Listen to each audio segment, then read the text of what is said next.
Now, say my name. The Rolling Bad Podcast. You're goddamn right.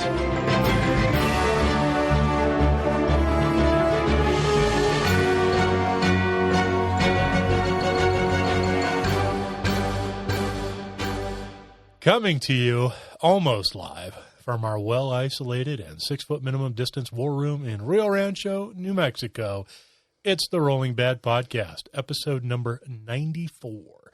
It's July 3rd, and I'm your host, Elric, best voice in narrative AOS Edge. With me today is... Bill, dude, that's my car.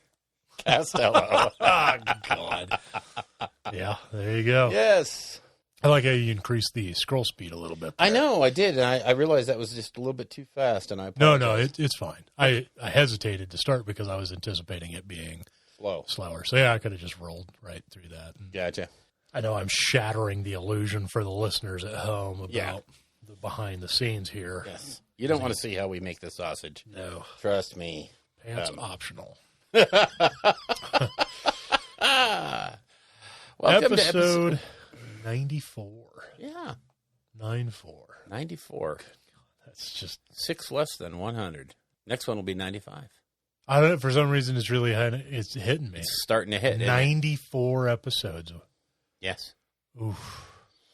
Just think, 94 times we've spent minimum of 6 hours in this room staring at each other. Well, I don't know. There was a stretch there in like the 70s when we would come in and just crank it. Rip through it. The editing had to be pretty simple too, because I mean, there was no joking. We were on it. Yeah. Yeah. Yep. It would really. Those were the days. Yes, they were the heady days.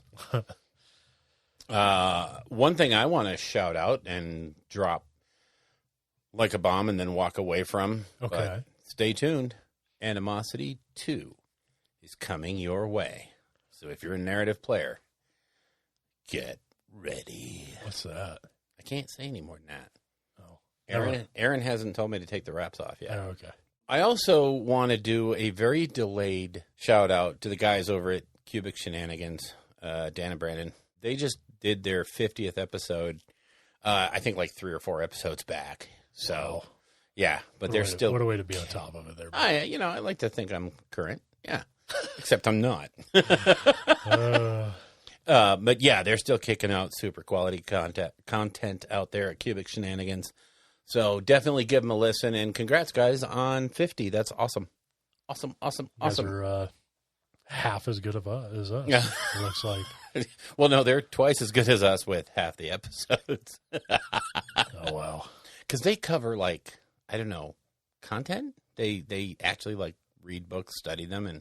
Hey, you know what? When we were back in the 50s, we used to do that, too. Oh, you think they'll start mailing it in?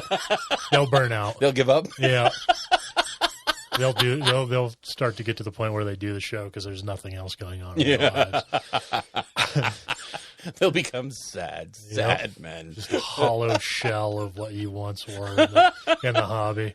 Wow. I asked you to bring the energy, and you're doing it. You never specified what kind of energy. All right. I'm going to call you Dark Matter for now. There you go. I also wanted to throw a shout out to AOS Coach out there in Australia. Just for putting out superior content all the time. Have you seen that Gal Moraz he's making? Oh, God. On Twitter? Yeah, I want one. Mm-hmm. I told him that's not a joke. Mass produce those. I will buy one. I will have it shipped over here. Exactly. And I will, I don't know, run around like a nerd with it, but sure. Still. I'm going to, yeah. I want one of those. Mm-hmm. Yeah, I mean, AOS Coach puts out consistently great content. Yeah. And, I think it gets overlooked sometimes, the effort and the quality that goes into it. It's just absolutely great dude. So if you haven't checked out AOS Coach on YouTube, and it's also releases a podcast like us, so definitely check it out, because he'll pick a topic and he'll bring in the best that he can find to do it. So is that why he's never called us to do something? Well, of course. Hello. I need some experts in rambling. Oh, that would be us. I'm just saying, like, I've never got that call. Well, first you have to have some bona fides. Okay, anyway. So Oh, and we're also going to do a AOS, or we're going to do two giveaways. Yes. At the end of the show. Two giveaways.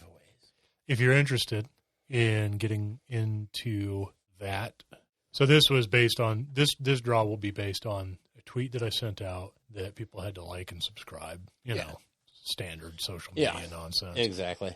I will find a way to streamline that process.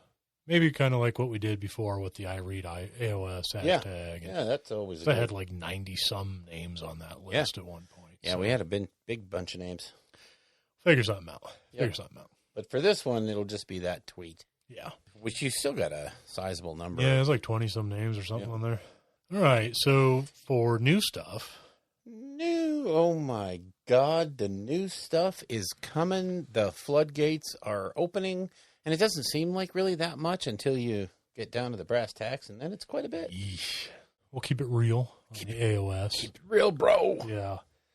The GHB 2020 has been getting some hype. Oh, my God. Getting a little bit of coverage on the community site. Oh, just a little. Which is, and this is what I said they would not do.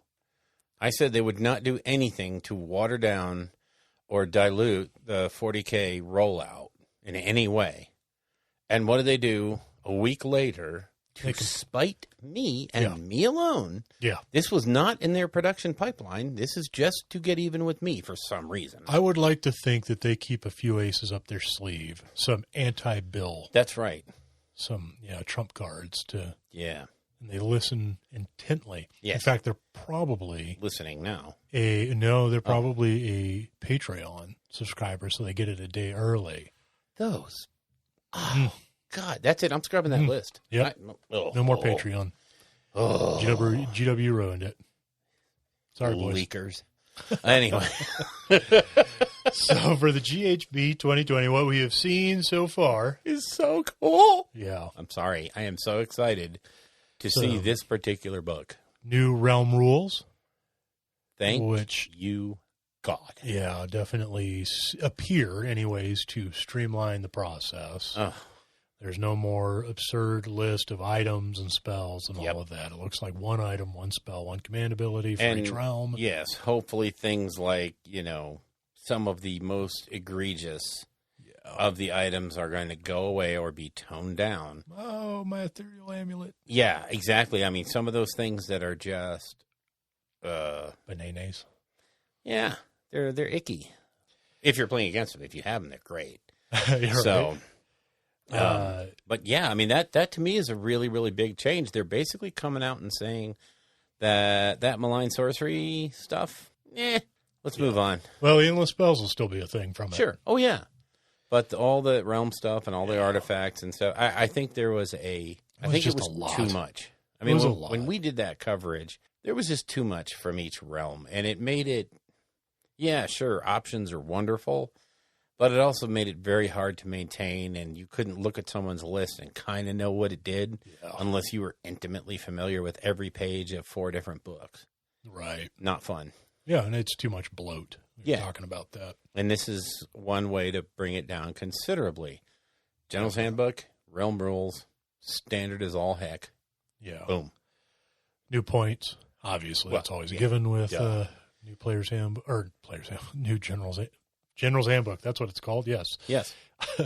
And, I mean, they've done some interesting things. I saw, like, all OCR Bone Reaper stuff is going to go up about 75% higher. Yeah, as it should. So, which I just lied. But I think somebody just went, what? Yeah.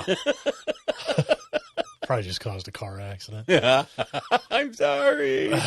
No, I mean, there's some balancing things that need to be done. And I'm sure they will get done.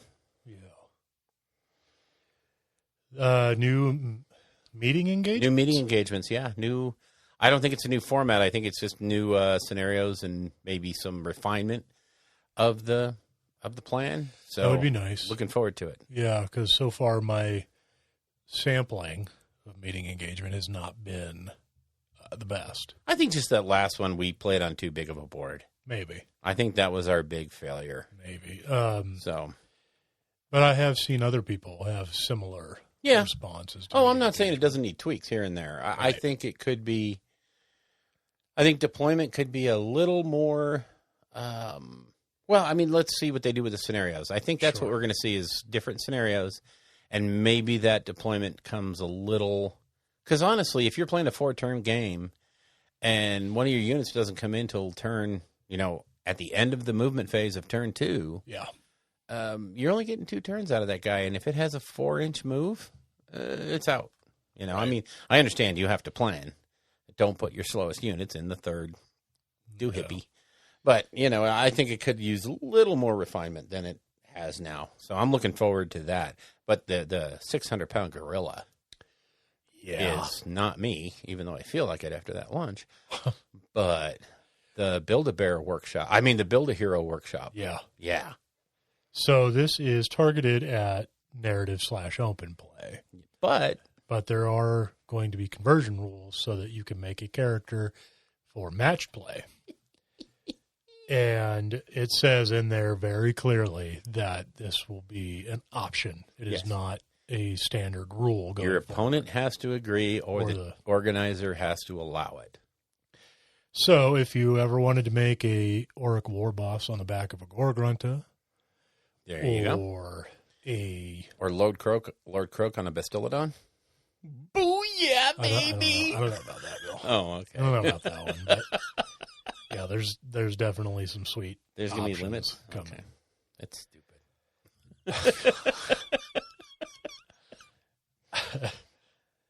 So yeah, GHB 2020 goes up for sale tomorrow, July 4th. Yep. Which is pretty much right around the anniversary of AOS. So literally go figure. Anniversary. Yeah, quite literally. And I am super looking forward to this book. I think everything I've seen discussed, everything I've seen just points to, you have to understand this book probably went to press before COVID really locked everything down. Yeah. So the point issues,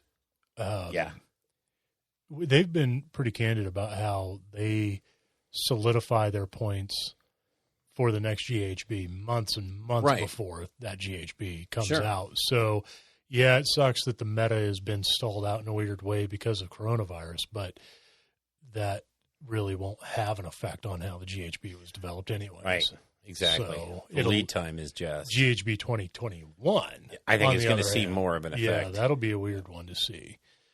And they did say that there will be, I guess, a PDF or something in regards to Cities of Sigmar and any army that came after that. Right. So, I don't know. That's fine. That's the way they got to go. I mean, you have to get things to a printer at a certain time, and there's a lead time. It's a living rule book. Yeah, We've talked about that. And I'm good with it.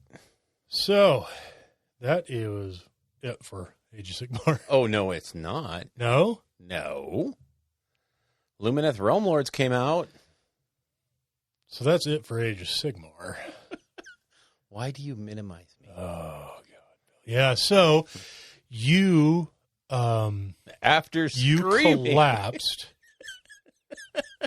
like a third world government. Like a banana republic. Yep. And eagerly ran after the Lumineth Realm Lords with absolutely no dignity holding you back. I checked my pride at the door and walked in and said... Yeah. So, yeah. Pretty I think it's the fact that since the box didn't sell out in like 30 seconds and just kept staying there online taunting you. Yes. Taunting you. And it's funny because one of our YouTube subscribers, I think it's Mills, TJ Mills. I can't remember his exact handle, but he was like, "Oh, really? So you did it, huh? What was it?" I'm like, "Yeah, I know. I'm a FOMO guy." Yeah. I can't. The thing was, and I realized that I had pretty much poisoned my view of the army. No, this is with not the what battle you said. cattle. Oh, I blamed you. Yeah, I poisoned your view. Your negativity did affect me. Good.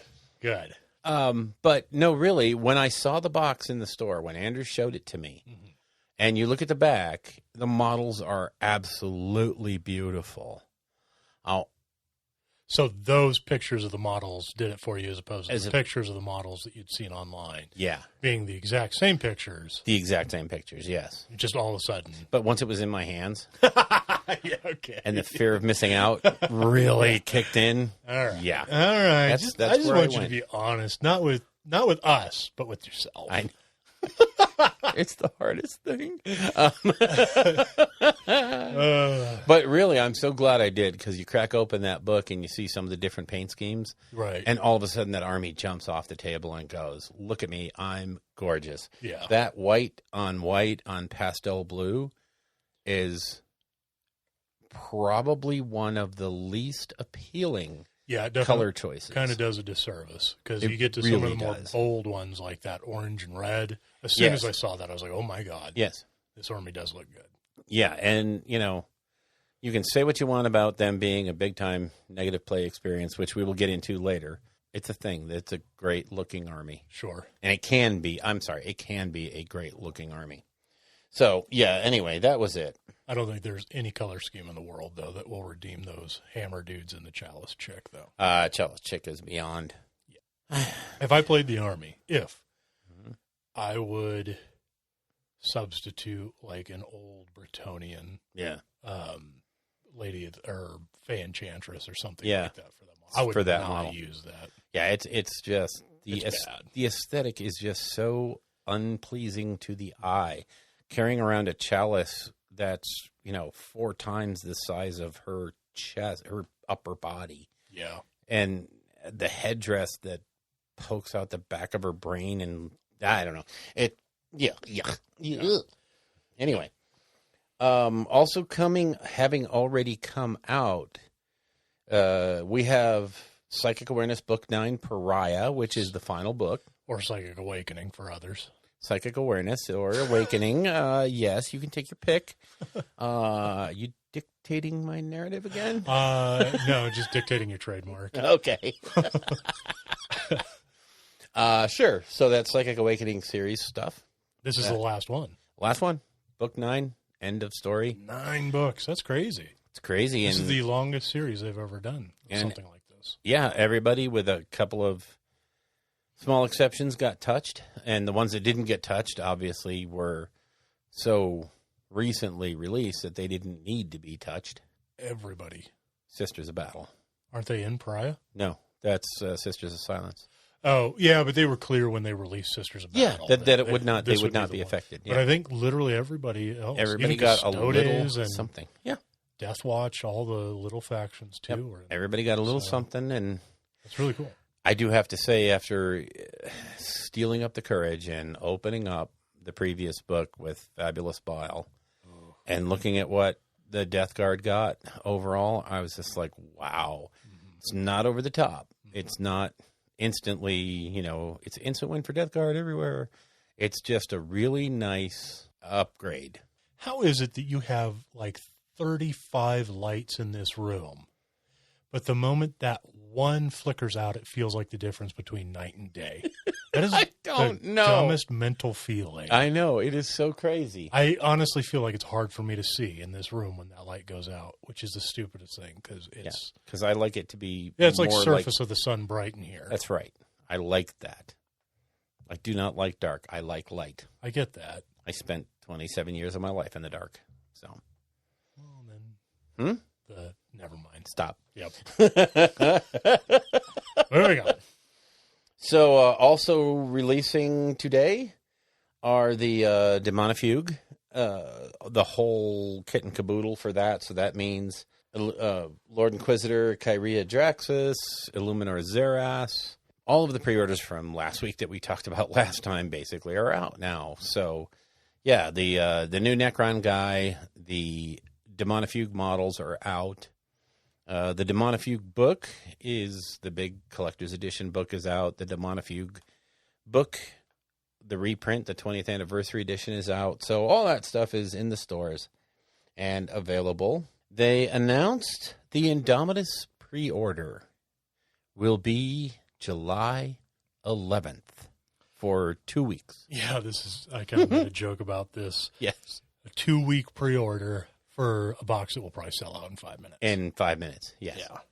Yeah, it's, can you say hype train? Woo-woo. Yeah. Hopefully they will have that box set up as one to a customer. Yeah. Or just make a ton of, I don't think they'll make a ton of them. I don't know. It's not a starter box, so I don't think Right. they're looking at it as I think they're looking at this as more of the hardcore will get. I think everybody's going to get it. No, And it's like such a good deal. It's a phenomenal deal, and we've heard this price kicking around. Nobody can confirm or deny, but the $199 price point has been floated around quite a bit. So who knows? I mean, $199 is that cool little price point. It's under $200. It's like gas coming in at $1.07 and 9 cents because I don't notice that extra penny. Screw you all. So, wow. Hashtag bitter bill. Hashtag don't be so naive to think nobody knows what you're doing. Put the $200 price tag on it and just be honest with yourself, except that I understand the marketing research that says something that markets for $200 doesn't sell near as well as something that markets for $199. So shut up, Bill. What the hell are you talking about? Exactly. Can I just do the show by myself now? I just feel like I had a conversation with myself. Do you want me to get you a hockey puck? Might help you power through it a little better. I don't know. Oh, wow. Shout out to Dave. What was the name? I can't remember the name of the hockey puck. Oh, Sandra or Rebecca or Oh, it just drifted out of my head. Betty Lou. I would name mine Kate. Anyway, moving on. The flagship company that we all know and love has released the 40K core rules. Dun, dun, dun, dun, dun, dun, dun, dun. So if you want to learn 40K, just go out there and do it. Yeah, you can. And it's just the core rules. So a lot of the stuff that's mentioned in there is not expanded on. Right. So understand what you're getting. You're not getting the full schlemiel. Why do you think they did that, Bill? I think they did that because a playtester leaked the full contents of the rule book to the internet. Or should we say former playtester? A former playtest. Yeah. Well, I don't know if they know how to trace it like that. I don't know if they're doing the signed and individualized PDFs, but there's all kinds of ways around that too.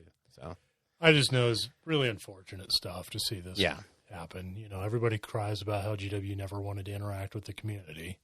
So then they start interacting with the community, and then people abuse it. And then people screw them for it. Yeah. And it sucks. People that they trusted, people that signed NDA. Mm-hmm. So, way to go. Butthead. For New Dawn, that's kind of it, isn't it? Yeah. I mean, it was quick, but yeah, General's Handbook 2020 for AOS and 9th edition for 40K. So. Yeah, it's kind of major stuff came announced. Coming, yeah. And I know, we went on and on about it, but I think this General's Handbook is going to be a big win for the game, if only to get rid of the malign sorcery stuff. I don't mean stuff. I mean the book. Let's lessen the number of things that we have to carry around with us. So, I mean, that's kind of very cool. I seriously want to build some heroes. One of the things that struck me about the article on the community site that talks about how to build a hero, as soon as I read that, I was like, oh, so basically this is just a way for me to port my Soulbound character into my AOS games. Mm-hmm. Thank you. Yeah. I mean, I think that, I don't know if they're going to come flat out and say it, but I think it's a thing. So. They say it in the article. Do they? Yeah. Okay, so there you go. Oh, look, Surface of the Sun again. The light came on. Yes, there is a poltergeist in the war room that turns a one light of, like Elric says, about 30 on and off. I'm sorry, it's only 20 lights. See? Hardly any. Yeah. Mm-hmm. 21 lights. Oh, Jesus. Oh, and then the probably 40 or 50 LEDs on that strip. Yeah, don't talk about that one, though. That's just my arc light. So yeah, we should roll into creation, where I have a lot of stuff to talk about. Oh, yes. Let's do. Elric. Would you like me to go first so that you can head up the rear? Don't look at me like that. Are you implying that I don't have anything to talk about in creation, Bill? No, sir. I would not do that. I think that's what you're trying to do. I would not do that. Is this your attempt to throw me under the rolling vehicle? Choo choo. Yeah. It's the Randy train. Son of runs on salt. Salt and steam. Yeah.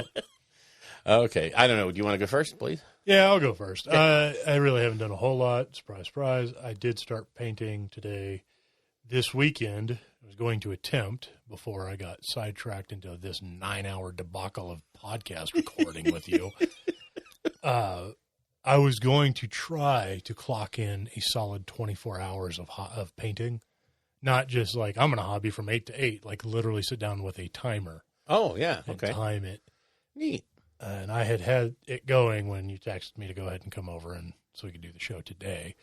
I'm not sure if I'll be able to get through all of it because tomorrow I'm going to go hiking with the lady. Nice. So we'll see. But I will continue to try to hobby and get more painting done. But yeah, I've just been painting stuff. I'm not going to talk. It's not worthy of discussion. Randy's Army. Yeah. The models that he sent me. Whatever. Literally nobody cares about that telenovela. Oh, I do love it. So. Okay. In my corner, the new asset drop box came out, and it's actually quite a cool one. This one, you got a lot of stuff. Right. So you receiving a box in the mail counts as your hobby. Well, no, it counts as talking about hobby stuff. That's what creation is all about. Talking about You hobby created stuff. a opening of a box. Yes. Okay. Yes. Should have done a video. I just like how you really hyped yourself up to have tons more hobby than me. And it's really just you flipping through a pamphlet that the listeners can't see. I don't have junk for hobbies. So. Okay. All right. As long as, I peeled back the curtain for everybody. Boy, you're really showing how it's made today. Yeah. Woo, dog. So in this asset drop box, there was 3 different foundry paints, all of which are South American flesh tone variations. So that's really cool. I like that because I think some of my ogres are going to get that, and definitely my Ogroid Thaumaturge for Warcry is going to get that. From Ammo by Mig Jimenez, we got some different colors to do camouflage paint schemes, as well as some masking fluid from Ammo by Mig. That's always cool. And then it had one of the Ammo by Mig shaders.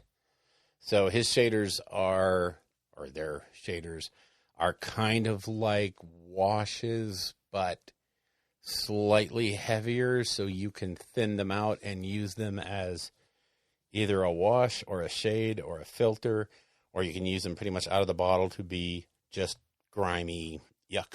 So very cool box. I'm very glad I got that box. Yeah, they really do seem to. It seems like a quality product. Yeah. Oh, yeah. I've never been really disappointed with a box. Yeah, there might be something. It's kind of like White Dwarf. Like, it might be a subject or whatever that you may not use or may not be quite interested in, but it's still a quality bit, And the thing I've noticed about these is I have to keep reminding myself which boxes I have and what's in them, because I'll be sitting there thinking about, well, how should I do this? And then I'll remember, oh, wait, I have a asset drop box that talked about that. Yeah. Let me go back and get that out and see. Get some tips. How to move on with that. So that to me is the best part of that resource, is all the different little pamphlets that you can then use to jog your memory. And, you might not use the exact paints that they sent you. They might be in different places. As far as actual hobby, I pretty much knocked out Cardos Valentin. Although I have to finish the banner and the wooden poles. But he's pretty much done other than that. Yeah. So, yeah, I like him. Yeah, I mean, the teal to purple whole thing you got going on with your Night Haunt looks sweet. Yeah. And I'm seriously cannot wait to get some games in. Yep, that's why I'm doing that, because I need to have that full 2,000 points of Night Haunt. Not only did I sign up for it in January, but I enjoy painting this army. It's fun. The purple just kills it. Yeah, I love it. Once I get that one knocked out, I'll put some pictures up on Facebook. Yeah, definitely. And we'll go from there. So, quick aside, was Night Haunt one of the characters on that list for the character build? It was for the hero build. They had Malignant. Okay, that would be. Yeah, Night Haunt. So, yeah, I looked. I didn't see Soulbound, and I was like, oh, great. Or not Soulbound. I didn't see Night Haunt. Yeah. But then I realized that it had Malignant, and it had one other keyword that was death. So I'm pretty sure you can build everything. It had Bone Reaper. Oh, I'm going to look at it. They had Bone Reaper in there. Oh, it has Death Mage, too. Yeah, Death Mage. Death Mage, Malignant, Mordant, which yep. is, I don't remember, then OCR, Bone Reaper, and Skeleton. Yep. So, yeah, you have a lot of options to build in there. So you can do some death stuff. You can do everything. Yeah. Everything. It's so cool. Yeah, I don't think they're going to cancel anybody out of that whole trick. So. Except Gargant. I didn't see Gargant. Gargant, yeah, well, let's hope not. Yeah. That's all we need is a freaking hero. Also, for you and I both in the creation department, we got our Conquest magazines. Yes, so we talked about this in the last show, right? We said we'd ordered them. Yeah. Yeah. And we talked about how this was like a preliminary thing GW was testing the water with or whatever. So, yeah, we can talk about, or we can do a quick review. Yeah, yes, actually we could. Of these, and I am super happy. Oh, yeah. With them. So the 4 editions that we got are edition 1 through 4. Yep. How would you call it? Episode? Issue 1 through 4. And they came with a total of 4 or 5 paints. Yeah. A brush. And then some of the, what do they call them? The little plague mutant dudes for Death Guard. You got Poxwalkers. Poxwalkers, yeah. You got 3 Intercessors. Right. You got 3 Plague Marines. Plague Marines. Yeah. I'm going AOS on it. And then what else came in the other? 1, 2, 3 Reavers. Yeah. So, yeah, I mean, it's like a dozen models. Yeah. Half a dozen paints, a paintbrush. And the books and the posters and all that stuff that went with them. Right. And I think it was like $30-some bucks. Yeah. And the thing is, like we said, that if they did this here, it would be you pay for everything up front. But what's cool is in the very first edition, you open it up and it shows you everything what you're going to get. And it is bananas. For $700 ish, or pounds. I think it was pounds. Wasn't it pounds? No, I think it was less than pounds. I think it came out to about $750 American, which sounds like a lot, but I cannot stress how much stuff you get. You get a 40K table's worth of terrain, and you get what looks to be pretty close to a 2,000-point Space Marine army and a 2,000-point Death Guard army. You get over a third of that dollar value in paints alone. Right. Yeah. And brushes. Yeah. Not to mention all the models. Yeah. It's super worth it. Amazing what you get. So hopefully GW releases that here in its entirety. I would definitely take it. I'd jump on it in a heartbeat. Yeah, not even a moment's hesitation on it. And then hopefully they do the AOS version, the Mortal Realms. Yes. Which I would think they would have to redo. We talked about this a little bit because the Mortal Realms run had some terrain that they don't make anymore. So they'd probably have to that would have to be redone, yeah. Probably still do Stormcast and Night Haunt. But yeah. I don't know. Yeah. Or whatever's coming down the pike for AOS 3. Whatever they want to hype, yeah. So, yeah. I'm all here for it. Yep. Definitely worth the value. Yeah, I would say that was a big winner overall. And the last thing in creation, I want to send a shout out to the Warhammer community team. I know we're always hyping on it, but those guys are still doing daily shows. And it's been a couple of months now. And they are still bringing it every day, talking about the hobby, talking about hobby clinics, doing showcase models, doing all this great stuff. I can't imagine what it takes to get motivated to do that every single day. I know it's your job. I know, you're the community team, so you have to do stuff like that. But I don't know how they do it. They're just cool. And so shout out to James Workshop. Shout out to James Workshop. So is that it for creation? I believe that's it. All right, let's take a quick break, to go to the game store and be back. Yeah. Okay, and last but not least, in the realm of creation, I want to talk about the Artis Opus brushes. Because I think we talked about this a long time ago. We bought into the Kickstarter for the Artis Opus brushes when they first came out. And I didn't talk too much about them because I wasn't super impressed with them. But since that time, they have come out with 2 different series of brushes. They've come out with their dry brush series, and then they came out with their M series, which was miniatures series. Okay, and I think they took some of the complaints to heart about the original series of brushes, in that they were just a little too stiff. They were a little too springy. It sounds so weird, but they just didn't have a lot of give to them. So it made it, when you were painting something and you came off the piece, the bristles tended to sort of snap back into place and spray paint all over the place, sort of. Really? I mean, yeah, if you were using very thin paint or doing layers and stuff, you could get a lot of just dots, but they were weird. They just weren't comfortable. They weren't fun to paint with. They have since come out with the Dry series, which is amazingly over-the-top good. They're a little bit between makeup brushes and the actual harder core sort of dry brushes. I don't want to say like the Games Workshop ones because those are kind of stiff. Those are kind of coarse. These are a happy medium between too soft and too hard. Okay. And it also comes with a little jar, a little cup, if you will, with a weird little sponge inside of it. And when you read the instructions, you basically open up that little sponge. You take the back end of your brush, the wooden part, you dip that in water, you dip that into the sponge, and then you spread it around with your finger, and that's the most water you ever want in that sponge. A tiny drop. But you use it, and you keep the tip of your dry brush just that tiny little bit wet.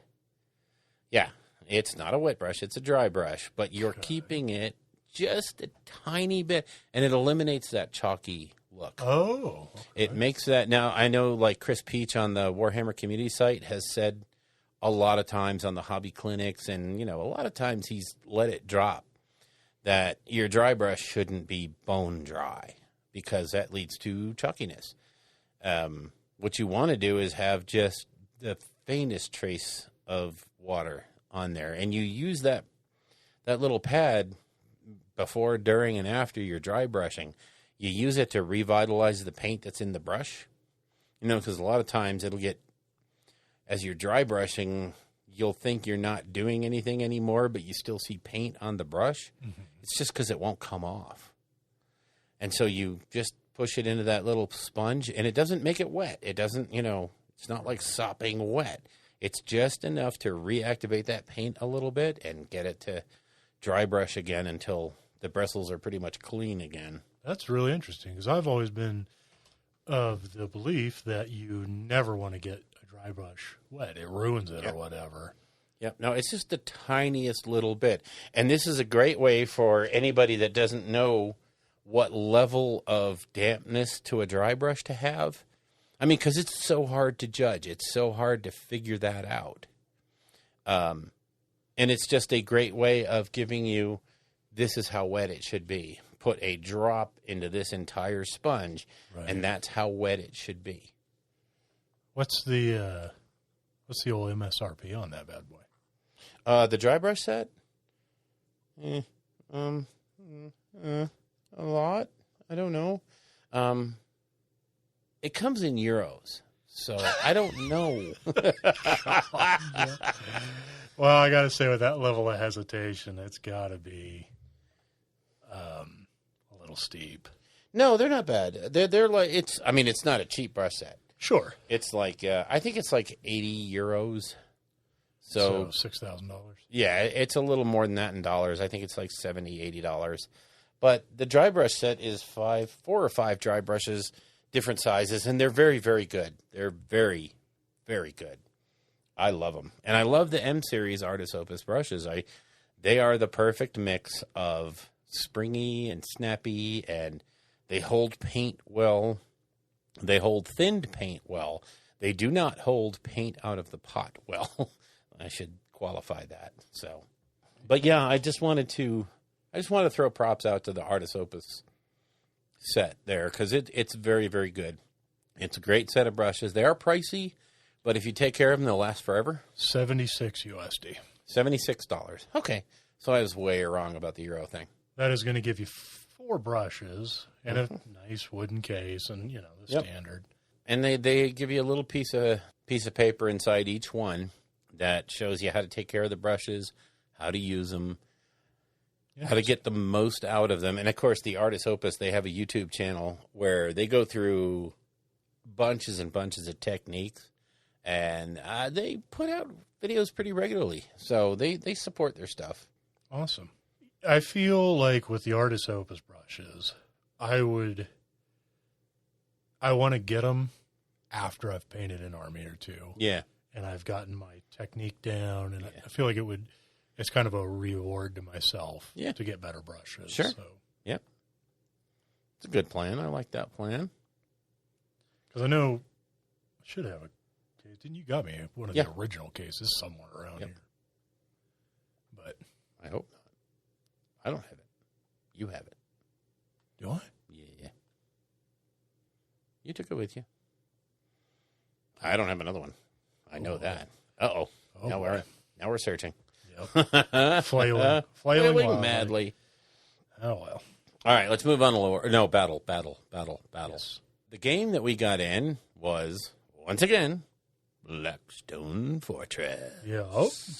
We tried a different approach. Did we? Yeah.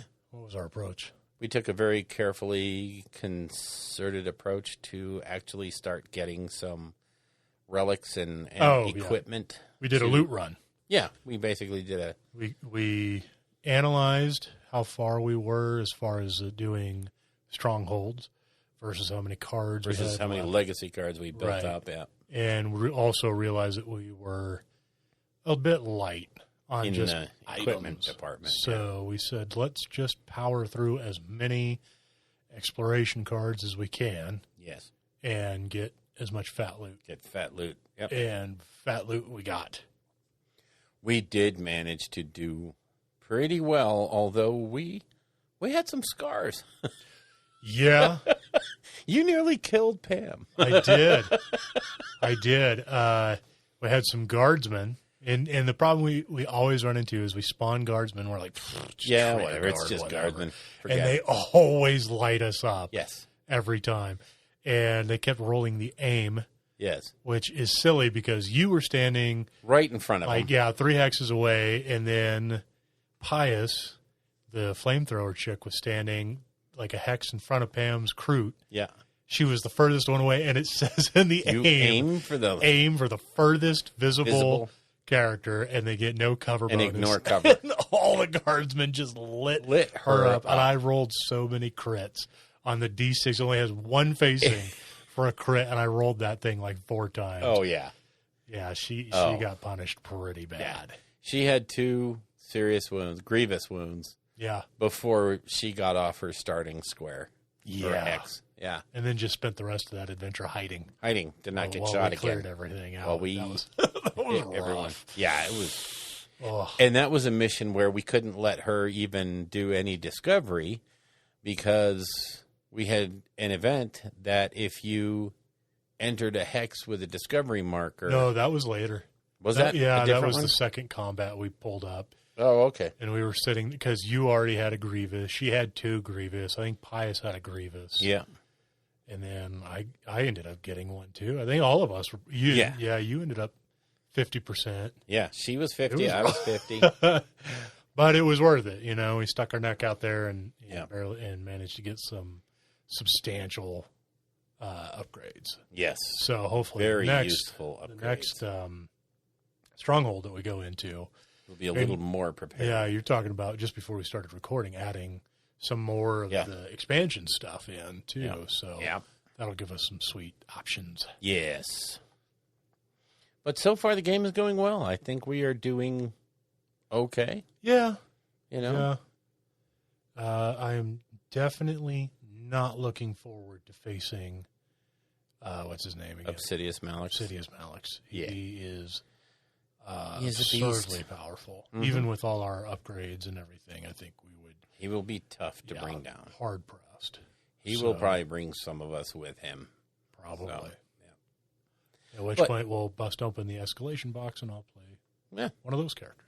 I mean, that's just the point, though, is if it was easy, it wouldn't there'd be a challenge, little right? bit of a, whatever. We just walked through it. Yeah. So, as nerve-wracking as it is, it's cool when we have our back up against the wall. Right. We're like, we really do have to think about every move we make, every die roll. Especially when you start taking wounds and you don't have the dice at your disposal to do whatever you want. Yeah. I mean, it's a really great mechanic in a game, and it's pretty much well recognized. This is a very well-designed game, and it's getting its kudos from all the other mainstream game sources. So, well, it's well done. So, as soon as I get around to doing an AOS version again. Yeah. We'll buy the hell out of that, too. Yeah. Mm-hmm. Just like we did Silver Tower. Yeah. And Shadows Under Hammerhall? Yeah. Whatever the second one was. Hammers that we over bought, Shadowfall. we never played. Shadows over Hammerfall. Falls over Hammer. Falls Shadow. under Shadow Hammer. Yeah. Something like that. Yeah. I mean, that's how much it had an impression. Yeah. And it should have had so much more. Oh, well. I'm sure that they are working on Gonna capitalize. Absolutely. Why wouldn't they? Yeah, they're not that dumb. No. So, all right, let's move on to that lore. That sweet, sweet lore. What do we have for lore?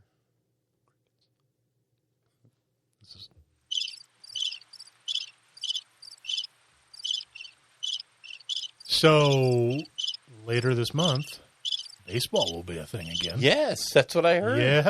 I heard, except some people are sitting out. Well, what are you going to do? To each their own. Moving on. Let's talk about the elephant in the room. And again, I'm not talking about me. I'm talking about the Lumineth Realm Lords. Yeah. So I flipped through the book. Yeah. When I got over here today. What'd you think? I'm thinking doom and gloom. I think this is the end of Age of Sigmar. I think Games Workshop is out of ideas, and so they are just jumping the shark as much as possible.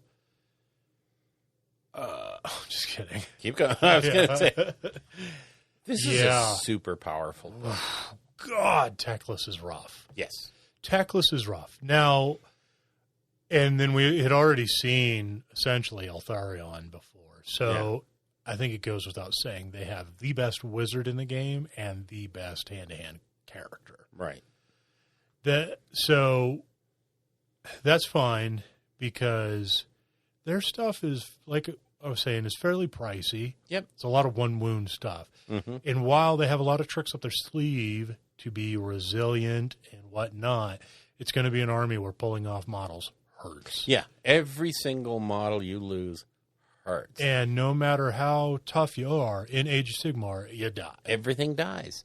And this is the key thing is, Teclis is a mad beast. Absolutely. If he wants to cast one spell in a turn, it not only goes off automatically, but it can't be dispelled. Right. It just happens. If he wants to do two, they pretty much just happen. Well, they do. They happen on a cast 12. on a 12. So, like, Nagash has a chance to unbind them. Arcan. A big, well-connected Slan with all of his pluses around him have a chance. Yeah. But very little else. Anything that automatically unbinds. Yeah, that will nail it. But only on that. If it's his one spell, then that's coming at you. And then if he casts 4 spells, 4 of them, like a Slan would, then he's only pretty much amazing because it automatically casts with an assumed 10 on the dice. Yeah. So that's a tough row to hoe for the average, Grot wizard or Moon Clan wizard to just rock up and have to dispel a 10. Yeah, I'm thinking armies like Deepkin and stuff that usually bring a wizard. Yeah. My Auric War Clan. There's no point in it now. It's just like, well, and this is what I was kind of worried about was that this army would just find, we had Tzeentch, pretty nasty. Yep. It's Seraphon, even nastier. And now these guys. And it's just like, man, if you are not 100% about that magic life, Right. I don't know if it's even worth bringing. It's, and that's the thing is that's going to bring list creation back to, and I'm talking about for events, not for one-offs, but for an event. How do you prepare to face Realm Lords? How do you prepare to have your entire magic phase shut down? Yeah. If the other guy decides that's what's going to happen. And it's, you can't sit there and tech around it because you kind of have to, chances are you're going to face these guys. I see these guys being popular. People like elves. Yep.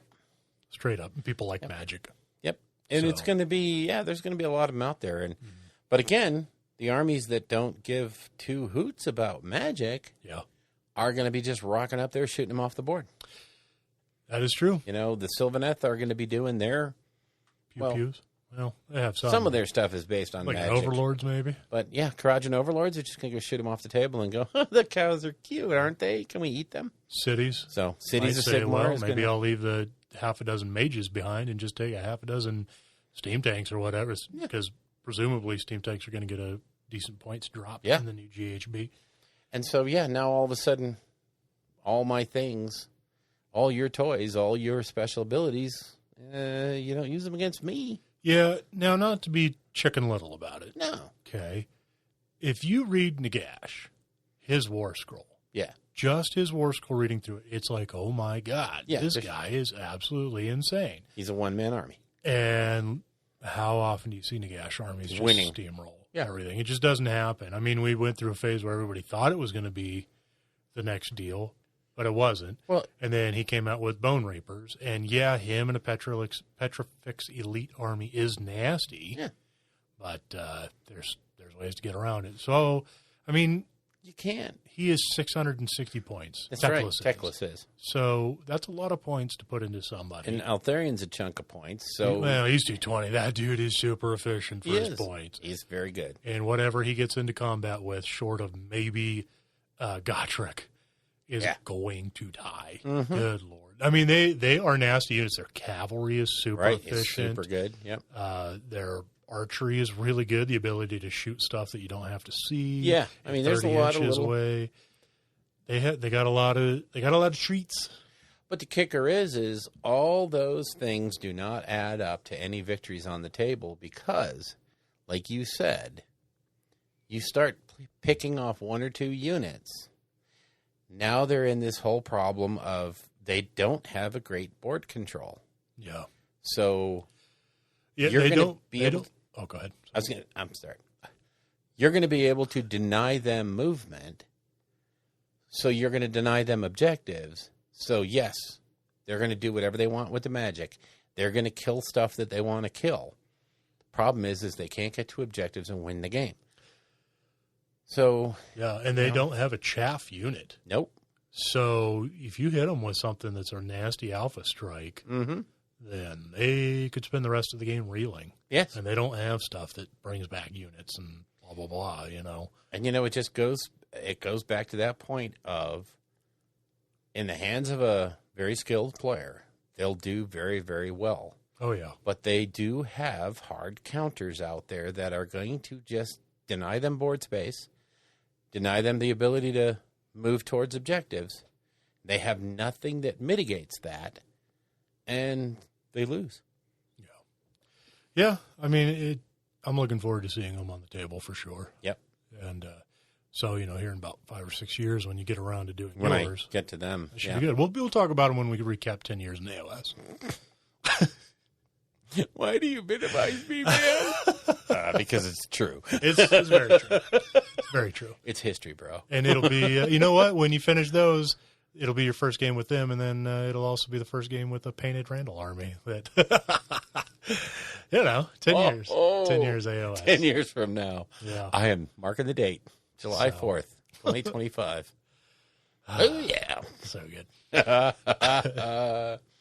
So, briefly, Realm Lords are very, very strong.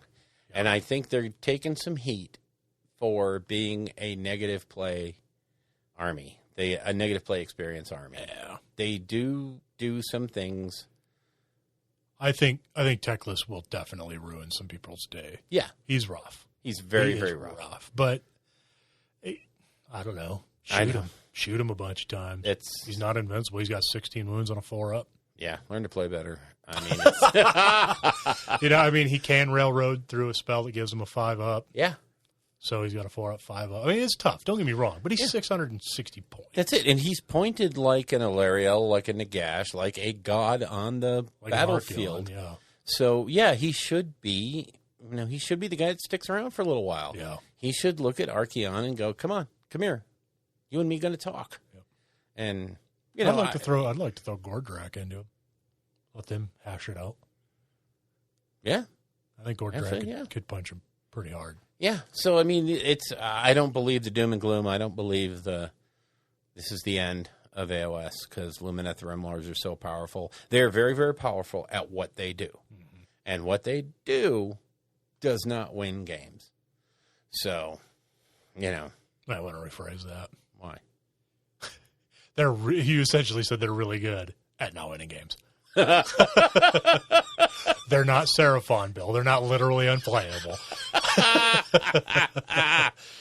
Okay, they're really, really good at what they do. But that doesn't guarantee. The problem is that doesn't guarantee a win on the table because they don't have board presence. They're not super elite, but they are elite enough that a few units here and there or a few models from a unit here and there is a big hit. It hurts. Yeah, and their fun little ability, the eating the ether quartz or whatever it is, if you're not careful, I mean, there's ways to mitigate. So when you do it, you get an ability. But the drawback is that you permanently reduce your bravery by 1. Right. Now, there's a way to mitigate it with that horrid Chalice chick model. Yes. She can instead redirect that minus to an enemy unit, which is pretty strong. Nasty. But, a unit may not be in range of that. -1 bravery... it's or you might not care. You might be death, or you might be Osiarch Bone Reapers. In which case, demons or something. Wow, like, I'm down to a 9. Or you're an army like Cities or something that just mass produces battle or command points. So whatever. So I'm not going to take a battle shock. So. Whereas them being -1 bravery after getting 1 good combat or something, 1 good shooting phase.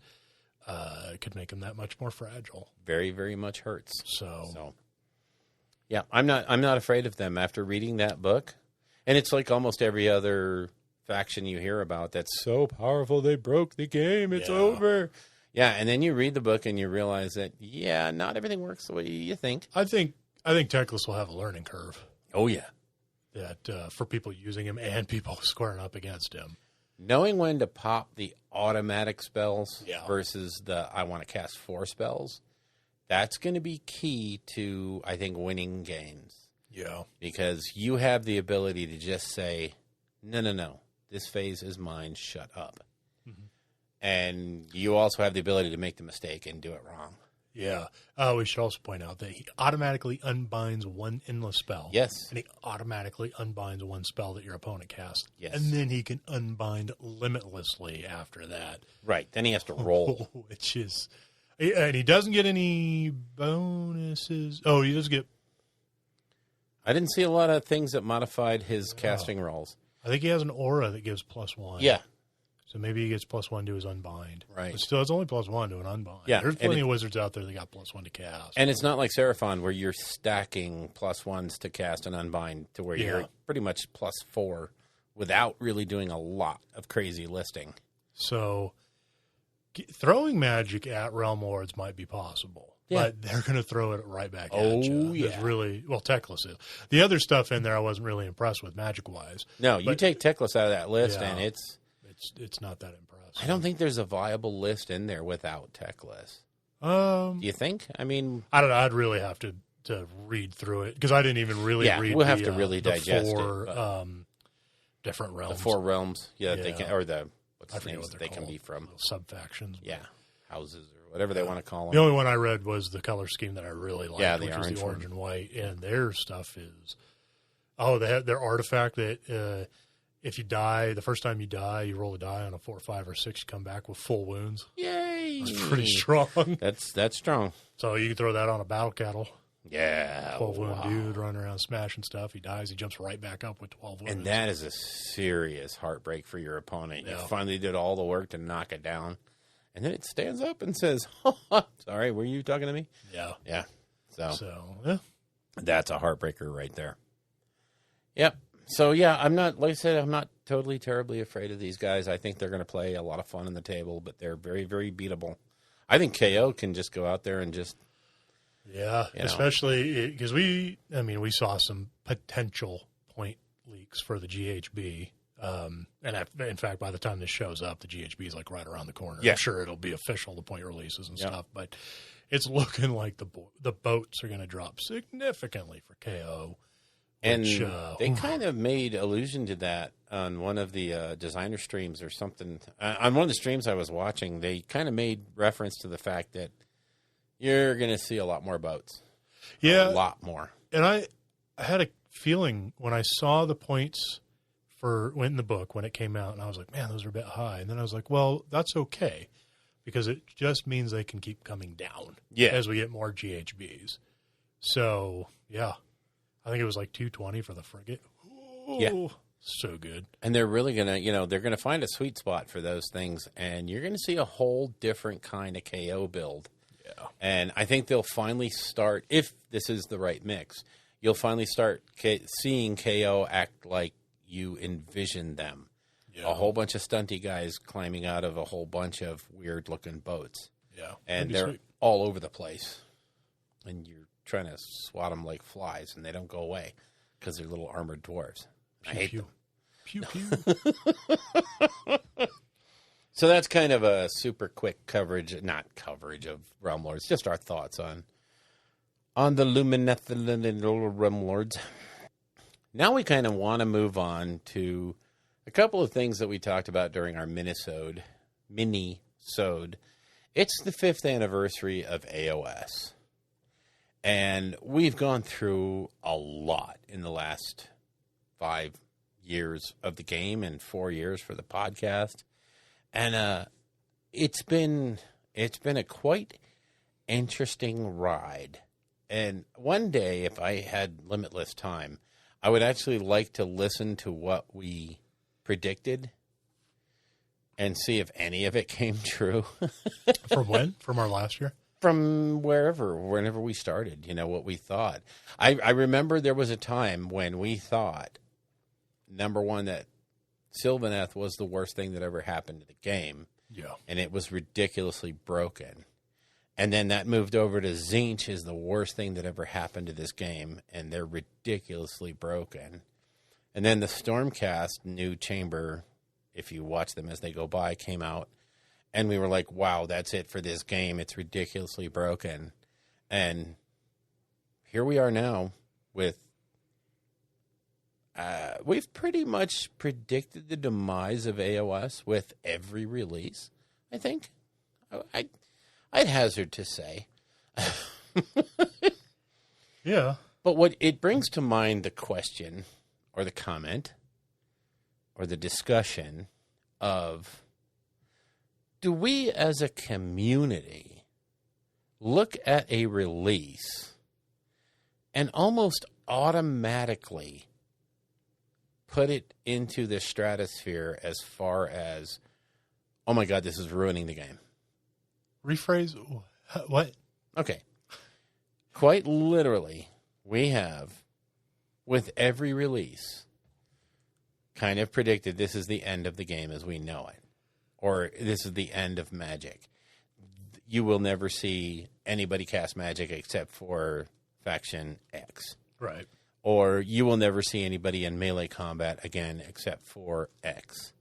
Are you talking like we as in you? No, not you and me. Okay, I mean the community has reacted. We is a royal we. Yeah, the royal we. Okay.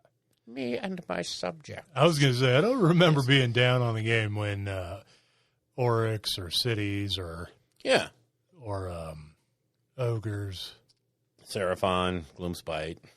Nobody expected it. I mean, well, I was worried about Seraphon because the magic creep was getting pretty extreme. But yeah. Well, this book makes them look like. Well, again, though, like we just said, it looks like they'll still be able to get their magic off. You know, to me, actually, if you have your Slan positioned correctly and he's got his bearer and his other folks near him, where he's getting his +4, he's only needing to rock a 6 to unbind your stuff. And he's got as many spells as you do. Yeah. And by the way, a fully rigged out Seraphon army has more casters than you. So Teclis might be doing some automatic stuff, but Seraphon are going to be throwing a heck of a lot more at you. Sure. And probably more than you can deal with. Now, granted, Teclis can try to unbind everything. Well, I think once he fails, though, you can't unbind anymore. Okay, well, that's even worse. So, because that same Slan that was +4 to unbind is +4 to cast.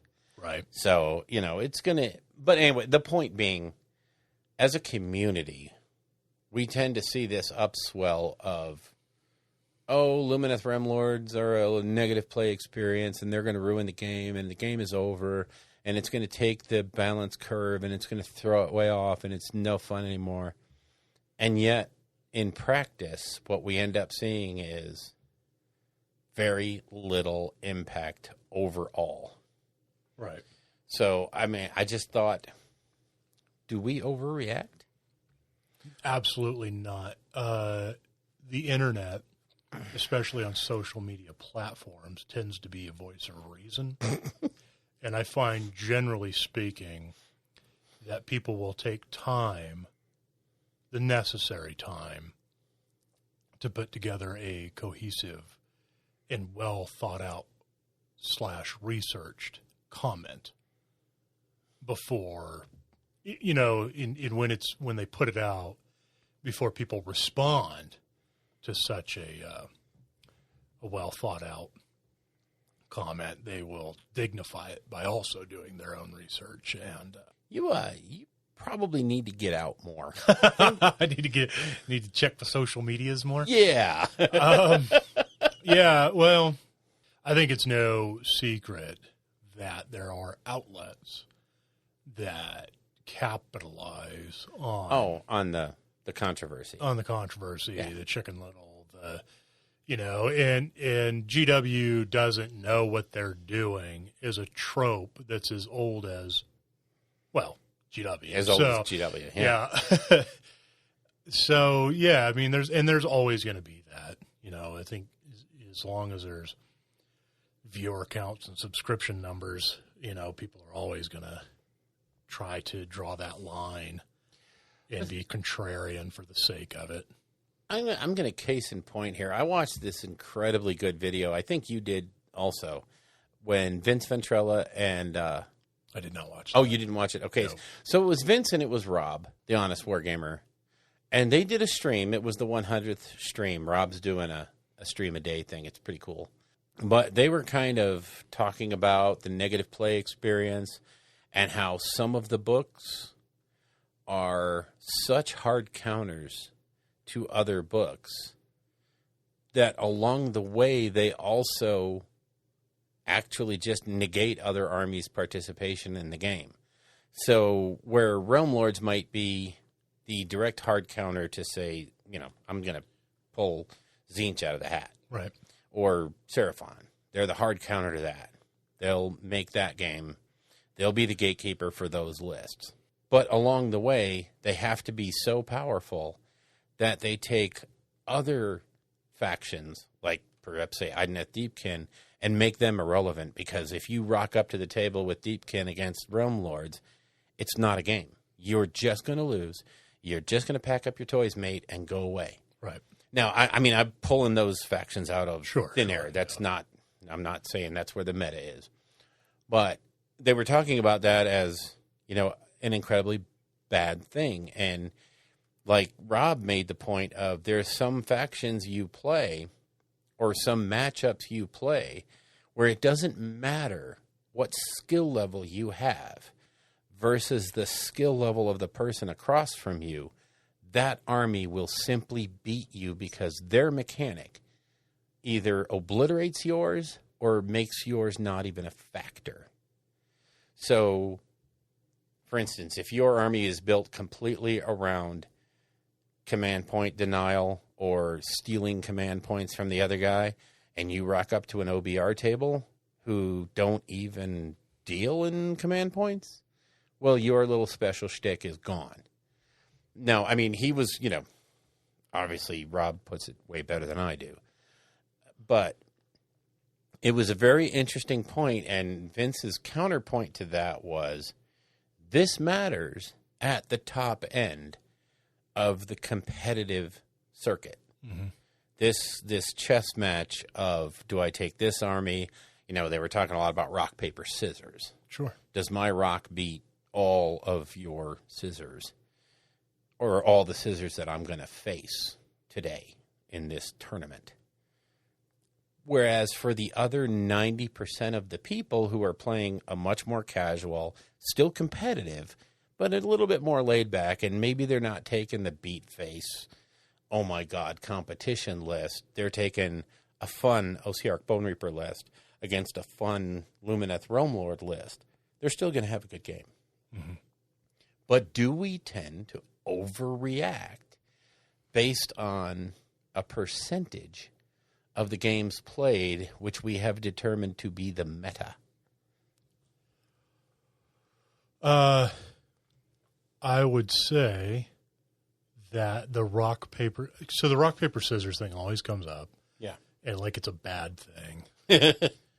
And I would say that it's not, because it's always something that competitive players, if you are aiming for the top tables, you always have to think about possibilities. And generally, there are no armies that can take on everything.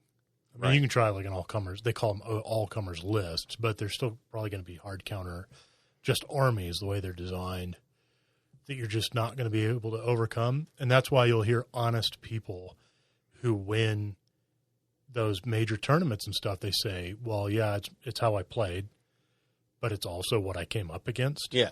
And there's always a bit of luck to winning any major event. That's the one thing I always hear from tournament winners is, and a fair bit of luck. Right.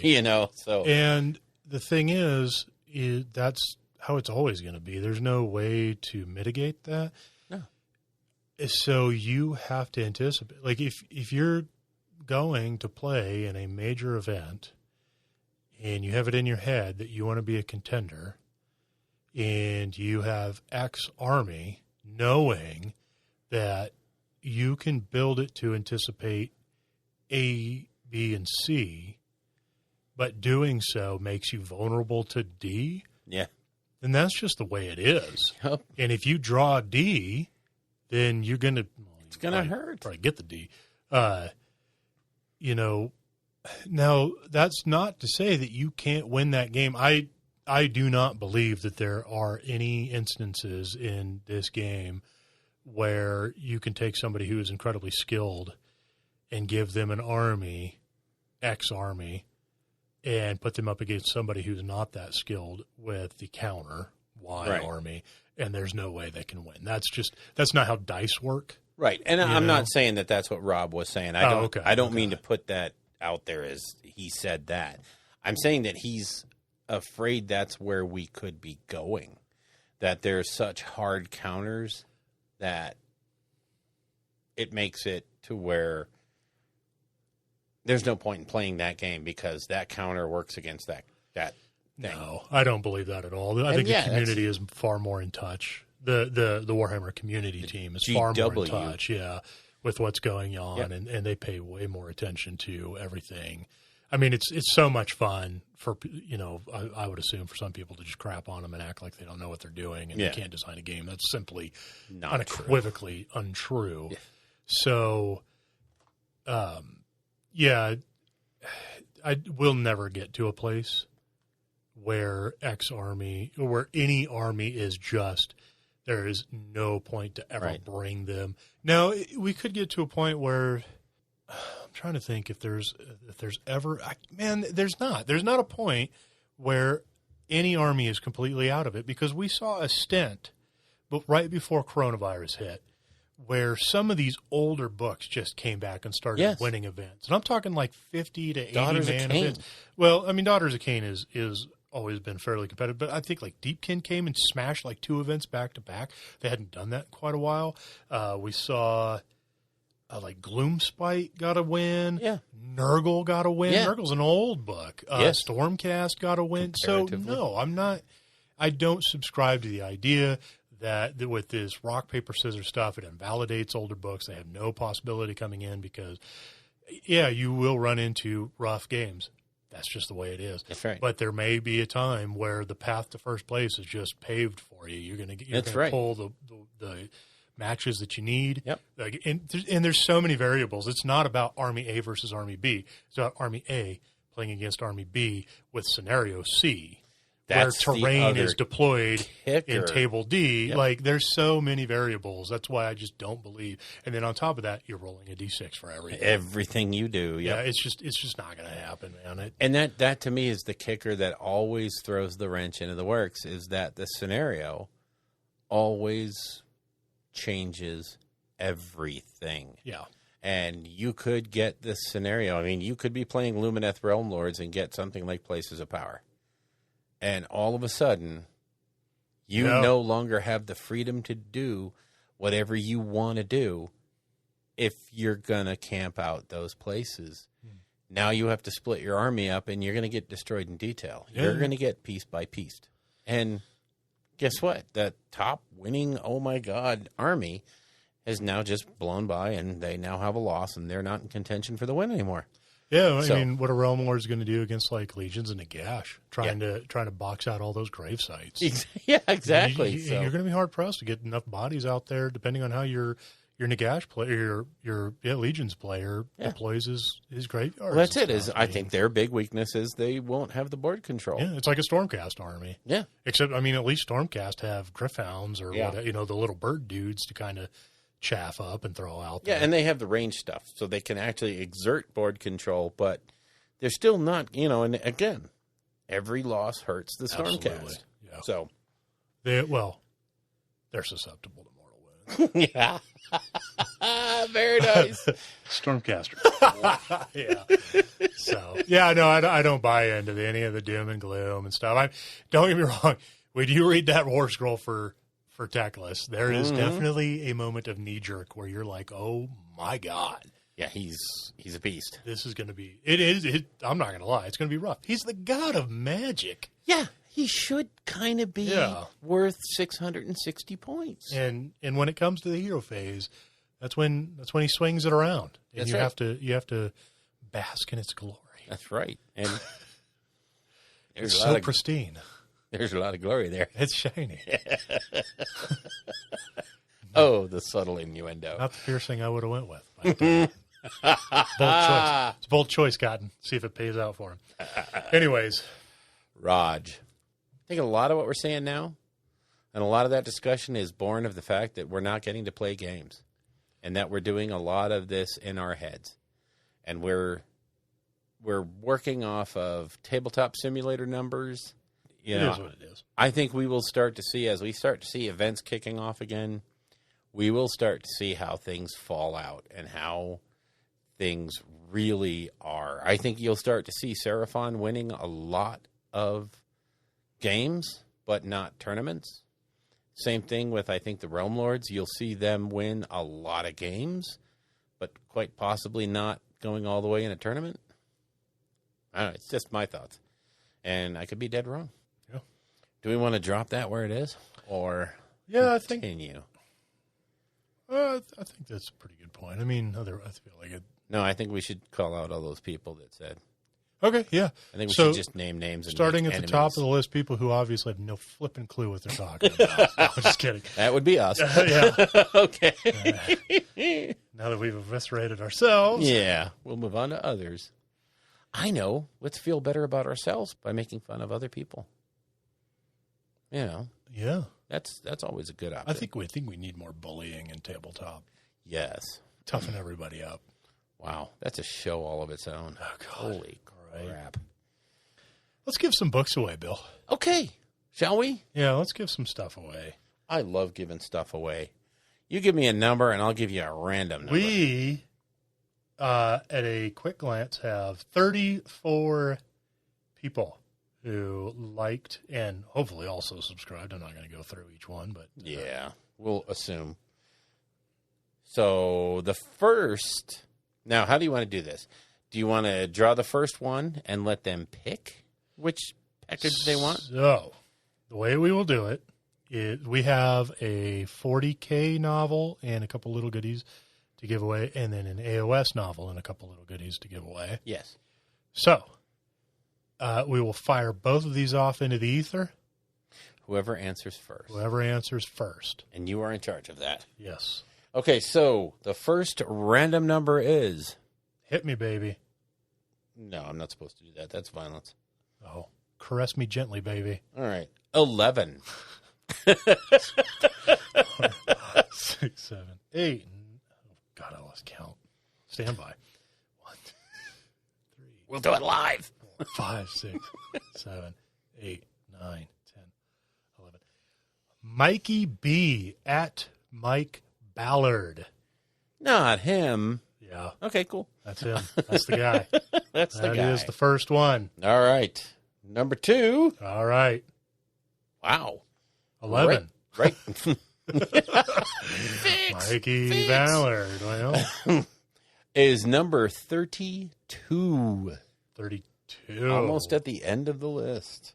What did I say? There's 34? Yes. That is going to be Robert Lewis at Kai Leonis. Okay. Yeah, which I'm down with because he's all about that Bretonian life. All right. So there you go. Bet you don't know what he's going to want. We don't have any Bretonians, Bill. Oh, okay. Sorry. Sorry. Yeah, those are our winners. The first one to respond gets to pick, and the second gets What's left over? what's left. Yeah. Yeah. So, unless two of you want to enter a pit and fight to the death, Then you get both. then I Since mean, the other guy's dead.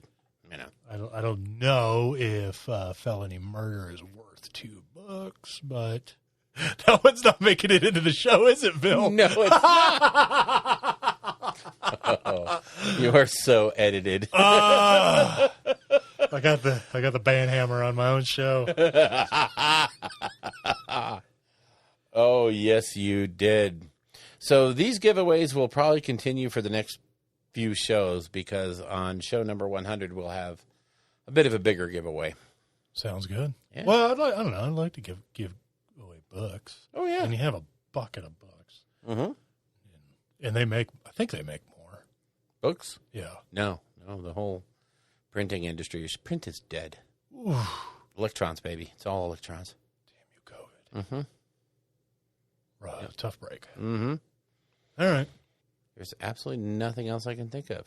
So congratulations to our 2 winners. Yeah. Hope you're having a good time, and you'll have some books on the way here shortly. And I think we'll call it done because we've recorded 2 shows today. Well, a minisode, Yeah. a mini-sode, We have been here for and an 8 episode. hours. Wow, really? This is becoming a full-time job, Bill. It is. It is. You'll get your paycheck. Yeah. Along with 11 minutes of overtime. Nice. So 50% of our Patreon income? Sure. Why do I have a feeling I'm not going to see that money? Because it's going to go into postage. Oh, yeah. Yeah. I forgot. Shipping books is rough. Oh, yeah. Watch, both of these guys live in the UK. They'll be in the UK. How much? That's what kind of killed the last book giveaway is every freaking new name Everybody I drew. that won was... Well, I live in New Zealand. That's Like, cool. I totally want to spend $76. $45 to ship a book. God, that hurt so bad. Oh, This is one of the things you learn. And yet, I don't want to say, U.S. and Canada only or North America only because that's so rude. well, yeah, and we got a lot of British listeners. Yeah. I mean, we and people elsewhere. We have listeners in Istanbul. What? Listeners in Not Russia. Constantinople? Well, yeah, whichever one you want. You say Gallipoli, I say. Yeah, right. We have some in Burma. Oh, no, I'm sorry, Myanmar. Let's just, how can we make We have some in rest West of the Germany. world? I have no idea if anybody's listening in East Germany. There's no way to tell. We have Russian. We have subs from Russia. Actually, the only continents we're not really on are Antarctica. I wonder why. I don't know. You don't think penguins get down to what we do? Evidently not. I think it's their internet is really bad. Yeah. Yeah, they might have just really bad cell reception. I guess there's no penguins in Antarctica either. Well, No. no, they're the ones from Antarctica. So Antarctica's north. That's where polar bears are. that's the Arctic. Your mother's the Arctic. Okay, we've been at Whatever. this for 8 hours. Geography's for losers. There's America, and that's all that matters. There's America, America's hat, which is Canada, Right. and then everything else. And everything else. And we know Australia doesn't exist does not exist. because the world stops at New That's Zealand. why, well, and that's how we know that Antarctica. Which one's down south? Whatever. Flailing wildly. Flailing madly. And this is going to get into the blooper reel. It's not going to the show. All right. All right. Thank you, folks. See ya. If you would like to get in touch with us, you can reach us at our Facebook page at www.facebook.com/rollingbadpodcast, all one word. Our Patreon page is at www.patreon.com/rollingbadpodcast, again, all one word. The Twitter account for the show is at rolling_bad. And our individual Twitters are, for me, at Bill Castello, BILLCASTELLO. And for Elric, it's at Elric Edge, ELRICEDGE. All of our guests on the show will have their contact information in that show's show notes. The music in the show is used courtesy of Kevin MacLeod at Incompetech.com and used under the Creative Commons license. The Rolling Bad podcast is protected under the Creative Commons Attribution 4.0 International License. Information for this license can be found at creativecommons.org.